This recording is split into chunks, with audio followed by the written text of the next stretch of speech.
Assalamualaikum warahmatullahi wabarakatuh. Hello everybody, I hope you are fine today. Intentionally I upload this video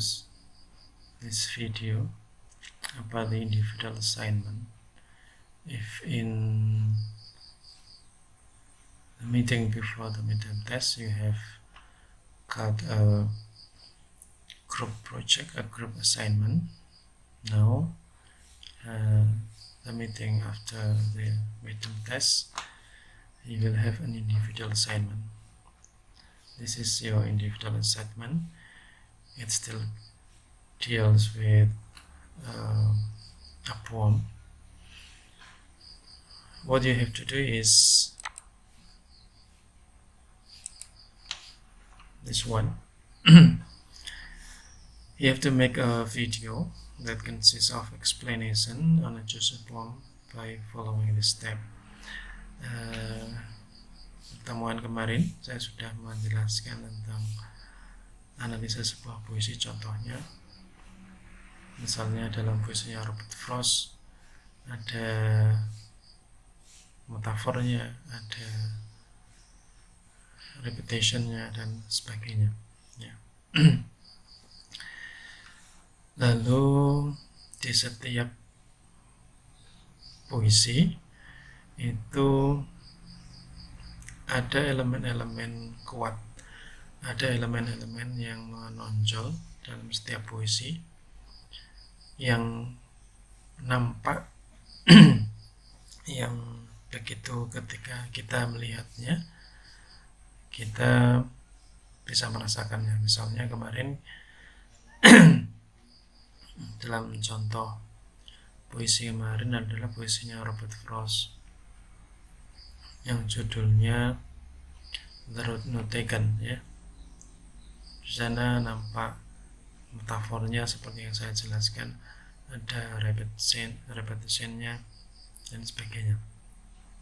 Nah, yang Anda lakukan adalah seperti itu, seperti yang pada minggu lalu kita jelaskan ya. Jadi silahkan nanti Anda memilih salah satu puisi dari penulis ini yang Robert Frost, kecuali puisi The Road Not Taken. Silahkan pilih puisi yang lain dari Robert Frost selain puisi itu yang sudah kita bahas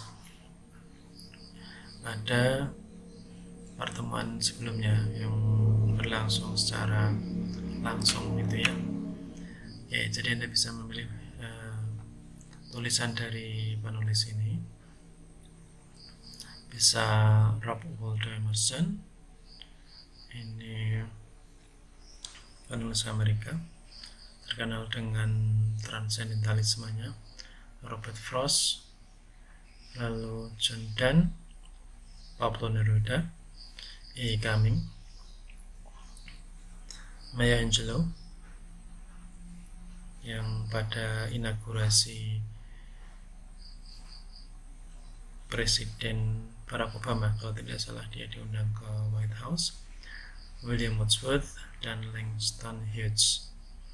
Nah, salah satu saja puisi dari penulis puisi-puisi ini. Silahkan nanti dipelajari dulu atau dibaca dulu puisi-puisi mereka, lalu Anda pilih salah satu puisi yang paling pas menurut Anda, yang kemudian Anda pilih untuk Anda jelaskan dalam video Anda nanti. Kemudian step yang kedua adalah cari setidaknya 3 elemen yang nampak yang bisa kita dapatkan secara sekilas ketika membacanya.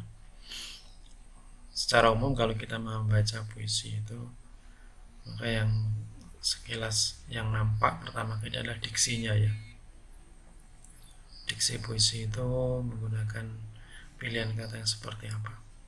Baru kemudian elemen puisi yang lain, apakah itu metaforanya, apakah itu personifikasinya, apakah itu bunyi-bunyiannya, rimanya, ritmenya, atau yang lainnya.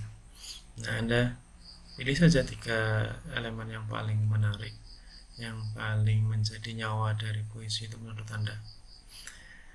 Kemudian yang ketiga, silahkan Anda jelaskan elemen-elemen itu dengan cara 3 elemen tadi ya, dengan cara mencari maknanya itu seperti apa, maknanya kalau metafor itu apa.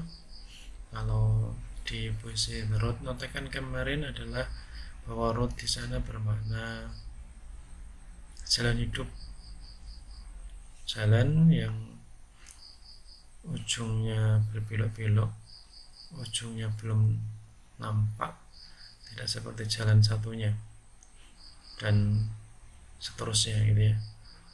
Nah, nanti ini analisa, jadi kuatnya analisa kualitatif itu adalah di kekuatan Anda untuk menjelaskan, untuk bernarasi, untuk mengaitkan satu kejadian dengan kejadian yang lain, satu makna dengan makna yang lain. Kemudian fungsi dari elemen itu apa?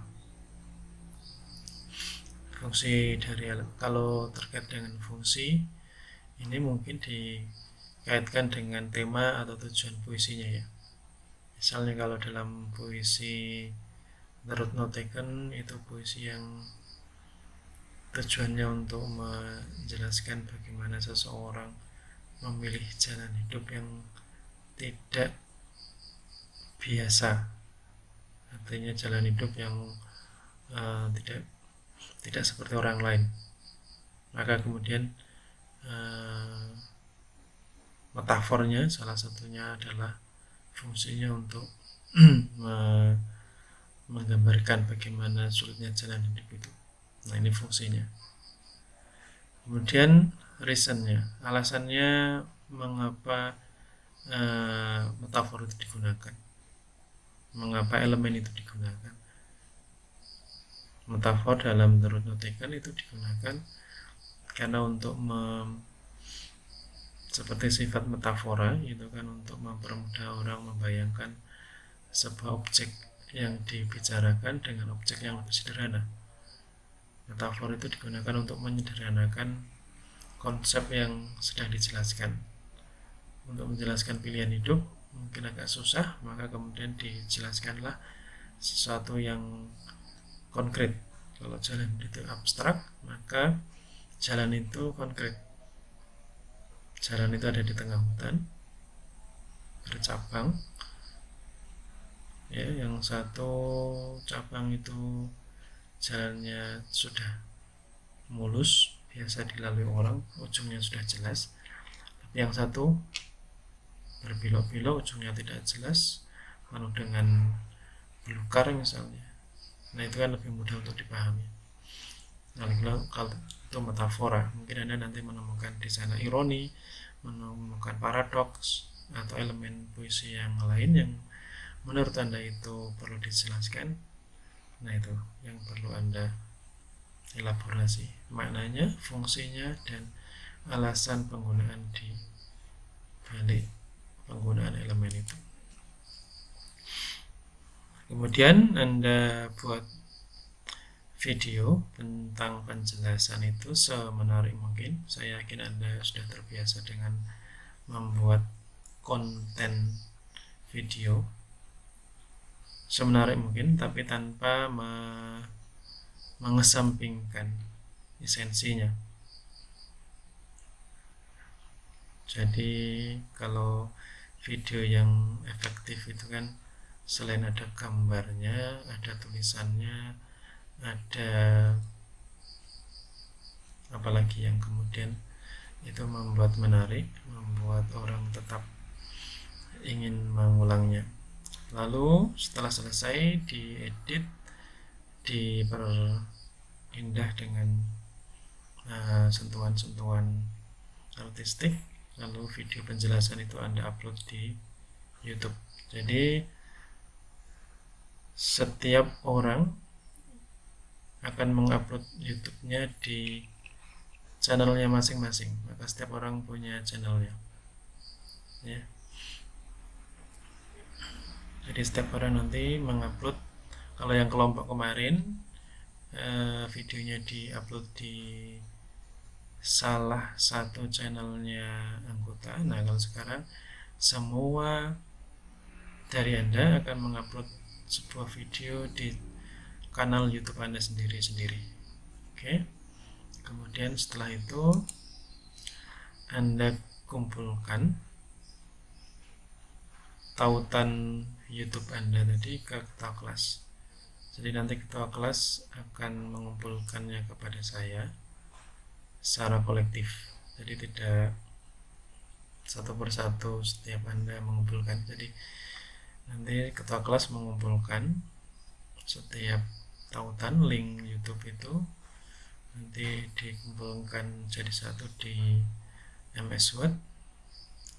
Setelah itu nanti di submit ke saya. Nanti kalau sudah terkumpul semuanya nanti kita upload di Open Learning kita. Kemudian setiap siswa, setiap Anda, setiap mahasiswa nanti harus melihat video teman-temannya ya. Kelas kita itu ada 300-an lebih mahasiswa ya. Jadi kalau setiap nanti kita haruskan Anda melihat video teman-teman Anda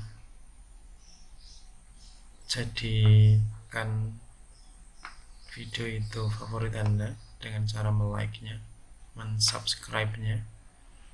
Jadi setiap orang akan mensubscribe temannya. Ini untuk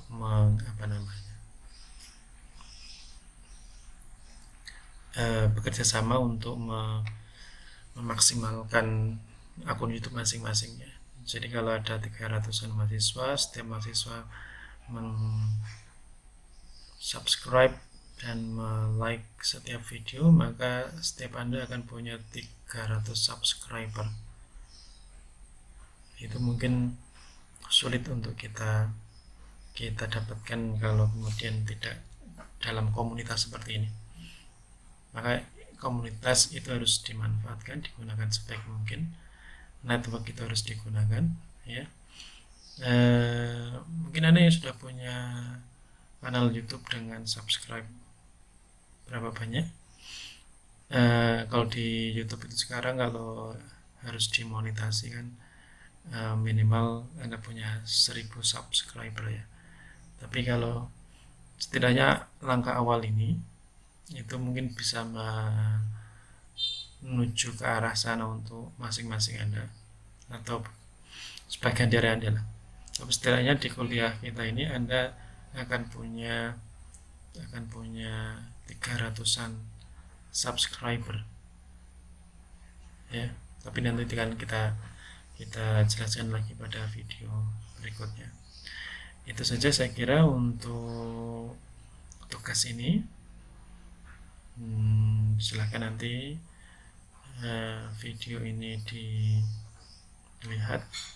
Silahkan tulis, setelah Anda melihat video ini, silahkan tulis nama sama NIM Anda di kolom komennya, di kolom komentarnya sebagai presensi Anda. Saya kira itu. Terima kasih. Assalamualaikum warahmatullahi wabarakatuh.